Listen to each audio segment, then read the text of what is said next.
அஸ்ஸலாமு அலைக்கும் வரஹ்மத்துல்லாஹி வபரகாத்துஹு. ஈமானை உறுதிப்படுத்தும் உண்மை சம்பவம். லிபியாவைச் சேர்ந்த இந்த சகோதரர் பெயர் அமீர். இந்த வருடம் ஹஜ் செய்ய நாடி விமானம் ஏற தயார் நிலையில் விமான நிலையத்தில் இருந்தார். ஆனால் விமான நிலையத்தில் பாதுகாப்பு மற்றும் தாமதம் காரணமாக அவர் தனது விமானத்தை தவறவிட்டார்.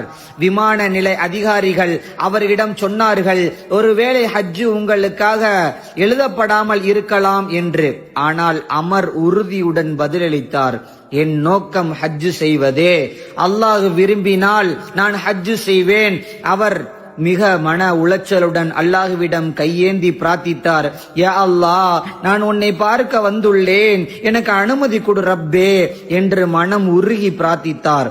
சுபஹானல்லாஹ், அவர் தவறவிட்ட விமானம் இயந்திர கோளாறால் திரும்ப அதே விமான நிலையத்தில் தரை இறங்க வேண்டியிருந்தது.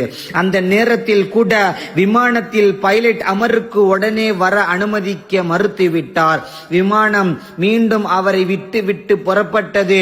ஆனால் மீண்டும் இயந்திர கோளாறால் திரும்ப வந்தது. இவ்வாறு 3 முறை நடந்தது. இறுதியாக விமானி உணர்ந்தார், அமர் விமானத்தில் இல்லையெனில் நான் விமானத்தை எடுத்து பறப்பதில்லை என்று.